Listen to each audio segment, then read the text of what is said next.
Depending on how you approach prepping, you can be bogged down by fatigue and worry. You might wonder, will you ever be done prepping? Well, my short answer is yes, you might be, maybe, and never. Hi, I'm Prepper Potpourri, and I would like to help you and others survive life's challenges by helping you be better prepared for every day. Be it from trying to decide what to make from supper tonight to more major events such as blackouts. If this interests you, please hit the subscribe button and the bell icon so you don't miss a single video. For me, I kind of categorize prepping into 3 different categories. There's the doomsday preppers. Yeah, they were made famous by National Geographic TV show, right?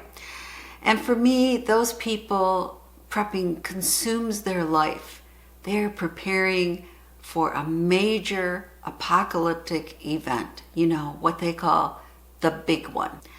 And others are more goal-based preppers. They are just prepping to accomplish certain goals. Once that goal is attained, they may be done and move on. And then there's the everyday preppers. Now, I consider myself an everyday prepper. It is a prepping lifestyle. I apply prepping to my daily living, not just major emergency preparedness. So, for the doomsday preppers, and for me, one of the lifestyle everyday preppers, we're never done prepping until I guess we're buried 6 feet under. But for those goal-based preppers, they may be done. Maybe their goal was to purchase 3 months of long-term storage food and have enough water for each member of their family for 3 months. Once they accomplish that, they're done. They move on to something else. And I don't criticize that type of prepping at all because I think that's great. It makes them more resilient for most emergencies. Most of them are not going to last 3 months. So these people are better prepared than most. Like I said, I embrace the prepping lifestyle.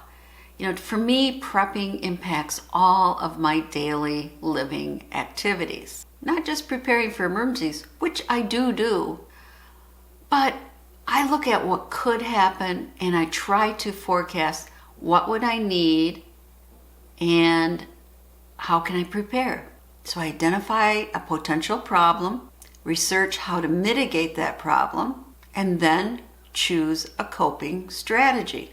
And like I said, not all of these problems are life-threatening. In fact, most are not. Let me give you a case in point.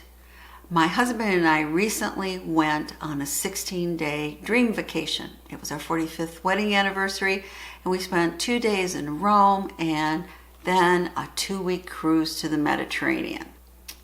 But I had read that luggage was being lost at an alarming rate at airports.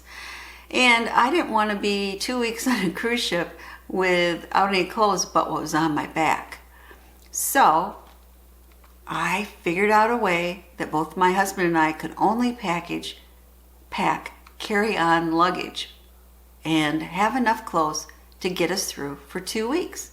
And it worked perfectly. And in fact, it saved us check-in time, and we'll do it again. My husband was really surprised how much you can pack and carry on luggage. And I have a video on that if you're interested. Advanced planning helps me alleviate potential problems and decrease my stress level and worry. Christmas is this week, right? And I always have the big feast at my house. But over the years, I have come up with a checklist. Boom, boom, boom, boom. This is what I have to buy. Okay, this is what time something should go in the oven. That way, I don't forget to actually pull the rolls out of the refrigerator and put them in the oven so we have them in time. I also have all my recipes in one place.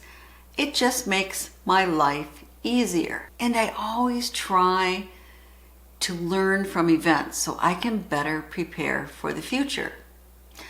One year we had a tree fall over our driveway. My husband was not, he was working away from home, out of state actually.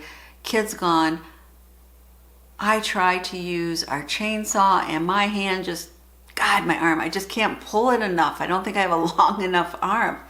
Anyway, luckily I found a neighbor who was able to help me, but I thought, what would I do in the future? So I bought this chainsaw that is battery operated and is absolutely wonderful. I got a video on that too if you're interested. And now I am better prepared if something happens, and it has happened multiple times since then. And even if my husband's home, he loves using this instead. I mean, it is a joy to use. So I am better prepared for when this event happens. And that's what I believe prepping is all about. It's able to make you feel more control of your life. It is not to induce stress and continuous worry about world events. So, am I ever done prepping? Nope, because that's part of my lifestyle. Now, I might be done with many of my prepping goals. Maybe I have what food storage I want or think I need. We do have a non-electrical way to get water out of our well. We recently spent a lot of money and got a whole house generator so we can have heat in the winter, because we once went 3 days in zero weather without heat, and believe me, it got cold in our house. But luckily we had a My Buddy heater, and at least that did help. And we have 4 fireplaces, so that could also help too. But I always come up with new prepping goals. And it may be that I'm not prepping so much for huge events anymore. I'm prepping more for daily living so I can enjoy life. I mean, at my stage of life, I want to enjoy whatever I have left. I don't want to worry about doom and gloom. So I do whatever I can to make myself prepared. But then I smile and look for joy in life. So, I don't know. What type of prepper are you? Comment below. And as always, share the knowledge. Thank you so much.